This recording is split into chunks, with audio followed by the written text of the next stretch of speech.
कौमी असम्बली का जो इजलास है गैर मुअय्यना मुद्दत के लिए मुलतवी हो गया, और तवक्को तो की जा रही थी कि जो एग्रीमेंट हुआ है उसके तहत कोई थोड़ी बहुत डिस्कशन और कंसेंसस जो है वो ज़रूर हमें इवॉल्व हो जाएगी उसमें, क्योंकि उसकी वजह यह है कि जब ये करारदाद पेश की गई अमजद अली साहब की तरफ से, प्राइवेट मेंबर की तरफ से, तो बड़ा उस पर एक इतराज़ हुआ कि जनाब मुआहदा तो हुकूमत का था, तो ये प्राइवेट मेंबर की तरफ से क्यों ये एक करारदाद आ गई। तो बड़ा एक वहाँ पर हंगामा हुआ, लेकिन उस वक्त ये कहा गया था कि हुकूमत इस करारदाद को ओन करती है। अली मोहम्मद साहब ने जो गुफ्तगू की थी उस वक्त, मैं आपको ज़रा वो सुनवाना चाहता हूँ, ज़रा सुनवा दीजिए खान साहब वफाकी वज़ीर की गुफ्तगू। थोड़ा सा गुफ्तगू यहाँ तेज़ हुई, लेकिन उनके आने से पहले आप उनको माइक भी दे चुके थे, और हम तो इस पर चाहते हैं कि इस पर डिबेट हो, डिस्कशन हो। सिर्फ दो नुक्ते सामने रखूँगा बसद एहतराम। ये जो करारदाद आज प्राइवेट मेंबर ने मूव की है अमजद साहब ने, ये वो करारदाद है जो कल जब गुफ्त शुनीद हुई है, हुकूमती जो डेलीगेशन वहाँ पे मुअज़्ज़ज़ अरकान गए हैं और जो TLP के वहाँ मुअज़्ज़ज़ दोस्त थे, उनके बीच में जो नेगोशिएशन हुई है वो मनोअन, जब TLP ने उसको एग्री किया है उन दोस्तों ने, तो बग़ैर किसी नुक्ते ज़्यादती या कमी के यहाँ पे ये लेके आए हैं ये प्राइवेट मेंबर। तो इसमें हम हुकूमत तो किसी चीज़ में हम दावेदार नहीं इसको चेंज करने या कुछ भी।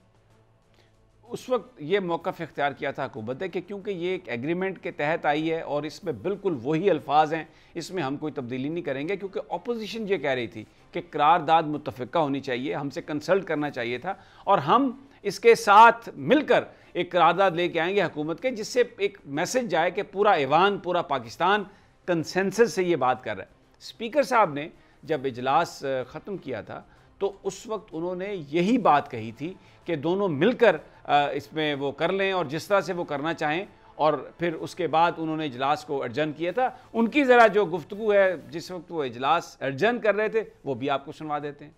आप आपस में एंगेज करें, एक दूसरे के साथ सेटिंग करें और वो तकफीका डॉक्यूमेंट जो भी हो सकते हैं लेके आएं। The house is adjourn to meet again on Friday the 23rd April at 11 AM। अब दो डेवलपमेंट्स हुई इसके बाद।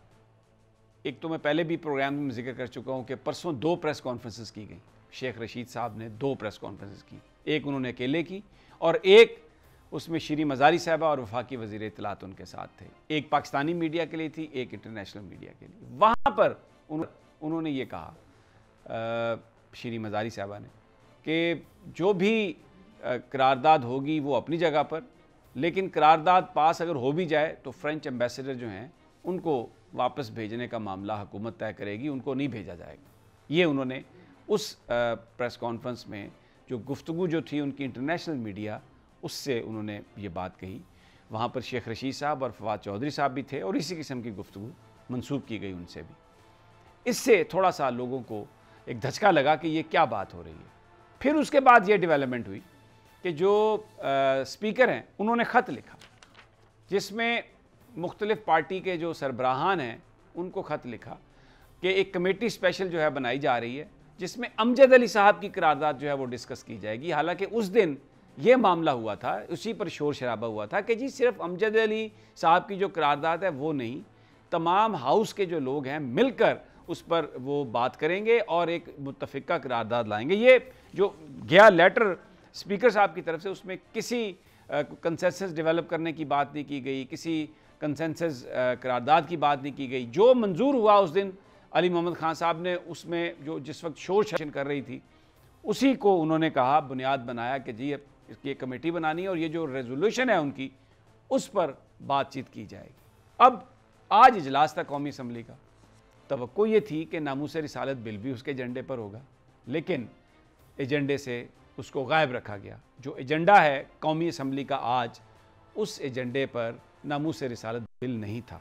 एक तो वो बिल नहीं था और दूसरा फवाद चौधरी साहब का एक ट्वीट आया। उस ट्वीट में फवाद साहब ने कहा कि मुआहदा कंप्लीट हो चुका, पूरा हो चुका, हमने जो लब्बैक की करारदाद, कालदम जो लब्बैक है उसकी हमने करारदाद पेश कर दी। अब अगर नून लीग और पीपल्स पार्टी कोई करारदाद लाना चाहते हैं तो वो ले आएं, हमारा हुकूमत का उनसे कोई लेना देना नहीं। तो जो कंसेंसस डेवलप होने की बात हो रही थी, जिस तरीके से चीज़ें चल रही थी, वक्त के साथ साथ वो जिस तरीके से दे आर फॉलिंग अपार्ट, एक इम्प्रेशन बन रहा है कि हुकूमत ने सिर्फ ये सब कुछ एक टाइम गेन करने के लिए किया, टाइम बाई करने के लिए किया